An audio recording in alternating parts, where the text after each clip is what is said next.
जमीन पे। तो ये जो है ये हमारा सबसे महत्वपूर्ण स्पेस हो जाता है, जहां की उस तरह की चीजें, उस तरह का कंपोजिशन, जहां पेड़ हो, चल रहे हो, गाड़ी चल रही है, ये जितने जो गतिविधि हमारे जीवन में जो हम देख रहे हैं जमीन के ऊपर, हम उसको अधिकतर कोशिश करते हैं यहां लाने का। बीच में जो है वो अगर बड़े बड़े पेड़ हो गए तो वो पेड़ यहां से शुरू होकर के यहां तक आ सकते हैं। यहाँ हवाई जहाज हो गया, हेलीकॉप्टर हो गया, बाकी चीजें जो उड़ रही आकाश में, चिड़िया हो गई, तरह तरह की चीजों को हम डालते हैं। और सबसे ऊपर जो है वो हम गंगा में चीजें हैं उसको लेकर के आते हैं। और उसी तरह से हम ये तीन स्पेस को, अब रह गया इसमें कि इसको हम बीच से डिवाइड करते हैं। अब यहां दो पार्ट में बंटता है। अब दो पार्ट में जो बंटता है, अब यहां भी हमको ये सुनी लेफ्ट तरफ वाले स्पेस को, वहां मेन चीज को हम रखते हैं। ये समझने की चीज है, लोगों ने जो पढ़ा है अपने आर्ट में, वो है कि जो हमारा ब्रेन है वो लेफ्ट तरफ बहुत सहज और बहुत आसानी से चीजों को एक्सेप्ट करता है और देखता है। राइट हम बहुत ज्यादा लंबे समय तक चीजों को नहीं देख पाते हैं और नहीं झेल पाते हैं। एक चीज और है, सर इसको ज्यादा क्लियर करेंगे, कि ये जो अभी तक 30 मिनट और 40 मिनट का जो क्लास बनाया गया वो क्यों बनाया गया, इसके पीछे भी हमारे ब्रेन से ही लिंक है। हम उतना देर तक चीजों को बहुत आसानी से ग्रहण करते हैं, उसके बाद थोड़ा सा उबाऊपन होने लगता है। इसलिए उस मेथड को देखते हुए ब्रेन का जो अपना पूरा खेल है, जो गेम है, उसको देखते हुए यहां स्पेस डिजाइन होता है। तो इसको समझना होगा कि जब भी किसी चीज को हम करें, रखें, तो कोशिश करें कि हम ऑब्जेक्ट को इधर रखें या सेंटर लगे, हम अपनी राइट तरफ नहीं है। जैसे हम लोग ड्रामा का जो सेट करते हैं या फिल्म का जो सेट करते हैं, या फिल्म में भी आप देखेंगे कि जो शूट होता है फिल्म, उसमें लेफ्ट तरफ चीजों को ज्यादा रखता है। आपको अधिकतर देखिएगा कि वो बैलेंस करेगा। राइट जो है वो राइट सपोर्टिव है, सिर्फ हम ऑब्जेक्ट को सपोर्ट में करने के लिए डालते हैं, नहीं तो वहां ज्यादा देर तक उस चीजों को, अगर नाटक है और उसमें ज्यादा सीन जो है उसको हम लेफ्ट ही डिजाइन करते हैं। क्योंकि दर्शक, चूंकि हमारे यहाँ का जो भारत का जो पूरा ये है कि वो हम चलते भी हैं लेफ्ट, गाड़ी भी चलाते हैं लेफ्ट, सड़क पे जो चलते हैं, तो ये साइकोलॉजिकल चीज जो है आपके दिमाग का, उसके अनुसार ये सारी चीजें बनाई गई है। तो इसीलिए इस स्पेस को आपको समझना होगा कि ये इधर वाले पोर्शन को आपको उसी तरह से देखना पड़ेगा, या उसी तरह से आपको यहाँ पे चीजों को रखना पड़ेगा कि वो हमारा इधर वो चीज ज्यादा नहीं, अगर कोई चीज है तो हम बैलेंस करते हैं। तो ये पहले चाहे थिएटर हो, फिल्म में हो। अब थिएटर में क्या होता है कि इस चीज को हम फिर डिवाइड करते हैं।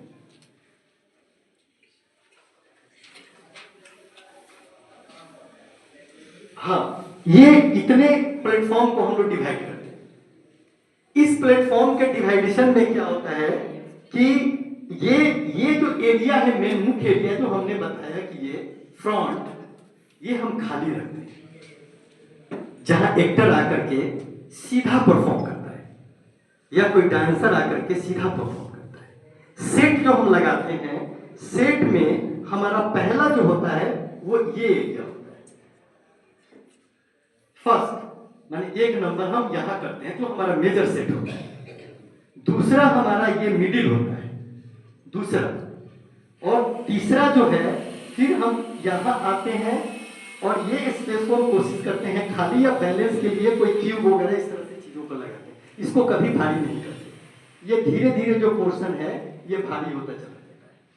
लेकिन इसमें भी हम लेयर करते हैं, ये थिएटर के लिए यहाँ। तो ये हमारा एक मेजर स्पेस है फ्रंट में, इसको हर समय खाली रखना है। और जो सीन है, कोई घर बनाना है, कोई ऐसा बनाना है जहाँ एक्टर ज्यादा समय गुजार रहा हो, तो यहाँ पे आप क्या करते हैं कि उस सीन को बनाते हैं। कोई प्लेटफॉर्म ऊंचा करके उस पर लकड़ी का कोई डंडा दे करके या बम्बू का कोई स्टिक दे करके आप चीज़ों को क्रिएट करते हैं, या कोई लाइब्रेरी हो तो सोफा लगा है, वगैरह वगैरह।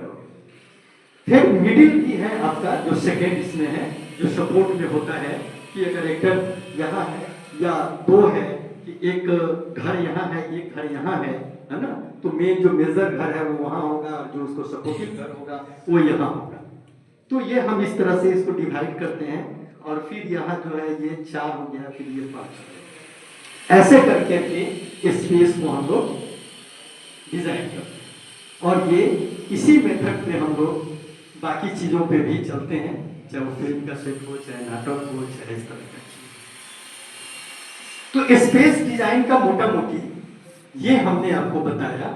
और इसी तरह से जो आपके जितने भी डिजाइन हैं या घर हैं, या जो भी आर्किटेक्ट या इंजीनियर जो डिजाइन करते हैं, वो भी उसी तरह से देखते हैं, दिशा को देखते हैं, उत्तर पूर्व पश्चिम क्या है, उत्तर में क्या करना है, पश्चिम का पूरा जो है वो हवा का, पानी का, बारिश का, धूप का, इस सब को ध्यान में रखते हुए जो साल में मौसम चेंज होता है उसको देखते हुए, उन चीज़ों को लिखते हुए, उन तमाम चीज़ों को वो डिज़ाइन करते हैं, चाहे वो मकान हो चाहे बाकी चीज़ें।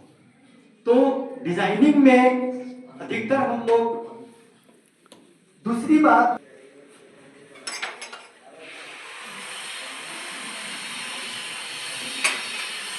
मैथमेटिक्स का क्या इम्प्लीकेशन? हाँ बता,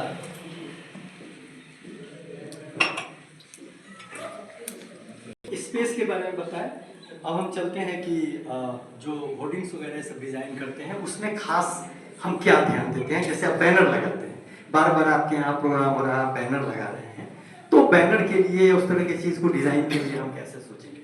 तो ये जो है एक बड़ा ऐसे मेरे सामने आता है स्पेस, इसको होर्डिंग कहें, बैनर कहें, जैसे कहें। यहाँ पे चीजें बदलती हैं कि हमारे पास होर्डिंग या बैनर, इसके लिए हमारे पास सबसे बड़ा कंटेंट होता है, राइटअप होता है, कंपनी का नाम, उसके प्रचार प्रसार का कुछ स्लोगन, कंपनी क्या क्या कर रही है, क्या क्या प्रोडक्ट बना रही है, वगैरह वगैरह, जो भी उसका डिटेल होता है, तो वो है। तो इसको हम लोग 2 पार्ट में बांटते हैं। यहाँ पे जो कंटेंट है डिजाइन में, कंपनी के डिजाइन के लिए, जो किसी कंपनी ने हमको दिया काम करने के लिए कि मेरे कंपनी के लिए होर्डिंग तैयार कर दीजिए, तो मेरे लिए क्या है कि ये स्पेस का साइज हमको ध्यान में देना है कि स्पेस का साइज कितना बड़ा है, और ये होर्डिंग कितना बड़ा है, या ये कितना छोटा बैनर है, उसके हिसाब से फिर इसकी प्लानिंग होती है। इसमें क्या होता है कि जो मार्केट के लोग होते हैं, जो हमारे क्लाइंट होते हैं, तो क्लाइंट से पहले हम बहुत चीजों पे डिस्कशन करते हैं। क्या काम करना है, आपका कंपनी क्या है, कंपनी का कंसेप्ट क्या है, कंपनी कौन सा प्रोडक्ट बना रही है, किस स्टेट में जाने वाला है, क्या क्या उसमें आपको करना है, आपको फोल्डर बनाना है, आपको लेटर पैड बनाना है, आपको कार्ड बनाना है, आपको उसका बुकलेट बनाना है, वगैरह वगैरह वगैरह, जितनी चीजें हैं वो आ जाती है। उनसे हम लगभग चीजों को खंगाल करके समझ लेते हैं कि ये क्या काम करने वाले हैं और कैसे काम करने वाले हैं, और क्या क्या इनको चाहिए, और कहां तक इस प्रोडक्ट को पहुंचना है, ये भी हमको पता होना चाहिए। किन लोगों तक इस प्रोडक्ट को पहुंचना है, ये भी हमको जानना चाहिए। तो ये सारे जानने के बाद में जो उनका कंटेंट होता है, उस कंटेंट में जो उनका फॉन्ट होता है, फॉन्ट पे बेसिक बहुत काम होता है कि एकदम अलग फॉन्ट हो, फॉन्ट ऐसा हो जो कि उनके कंपनी को प्रेजेंट कर सके, फॉन्ट जो हो उनके कंपनी का ही फॉन्ट हो, वो फॉन्ट को देखते समझ जाए कि ये फलाना कंपनी है। उसके स्टाइल में हम चेंज करते हैं, डिजाइन में हम कंप्यूटर पे जा करके कोई फॉन्ट ढूंढते हैं, मन के लायक नहीं मिलता है तो उसको कुछ उल्टा सीधा कर करके उसको हम एक अलग फॉन्ट बनाते हैं, ताकि वो फॉन्ट उस कंपनी का फॉन्ट हो।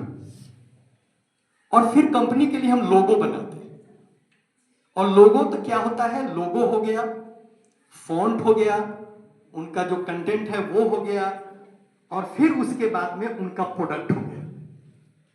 तो ये 4-5 चीजें मेरे पास आती हैं और ये होती हैं कि इसको कैसे करना है। तो उसको डिजाइन में हम लोग ध्यान देते हैं कि क्या आया कंटेंट पहले, वो किसी होर्डिंग पे, चूंकि वो चित्र नहीं है कि हम गैलरी में जाकर के चित्र को देख लेंगे समझ लेंगे, इसलिए यहाँ पे ध्यान ये देना पड़ता है कि हम गाड़ी से गुजरते हैं और एक झटके में हम होर्डिंग में पढ़ लें कि फलाना कंपनी अभी मार्केट में लॉन्च हुई। तो ये उसके लिए हमारा सबसे पहला जो है फॉन्ट, अब फॉन्ट जो है दूरी तय करता है कि वो होर्डिंग कितने ऊंचा पे है, 20 फीट 25 फीट 30 फीट हाइट पे, 20 फीट 10 फीट का है दूरी है, और दूरी में तब हमको उसका फॉन्ट इतना रखना है, इतना साइज रखना है 100 150 200 400 500 कि हम गुजरे भी एक बार ताकि तो हमको कम से कम हेडिंग पढ़ा जाए कि ये कंपनी। उसके बाद जो चीजें हैं उसकी भी फॉन्ट उतनी होनी चाहिए कि आपको एक झटके में 2 से 3 मिनट में आप जो चीजों को कहना चाह रहे हैं वो कह दें। तो कंपनी जो अपनी बात कहती है वो उनका जो अपना जो लिखा हुआ है जो है उसको हम पहला स्थान देते हैं, वो ये स्थान आता है। सबसे पहले उसमें लेटर डालना चाहिए जो कंपनी अपनी बात कह रही है, क्योंकि अगर हम फिगर डालते हैं वहां पे तो फिगर कंपनी के सारे बात को नहीं कह पाएगी, और फिगर है कि बहुत धैर्य के साथ बहुत देर तक देखने के बाद में हम समझ पाते हैं। तो इसलिए इनका कंटेंट जो है वो सबसे पहले इस पार्ट में होता है, और इसका जो टॉप है वो उनका लोगो आता है।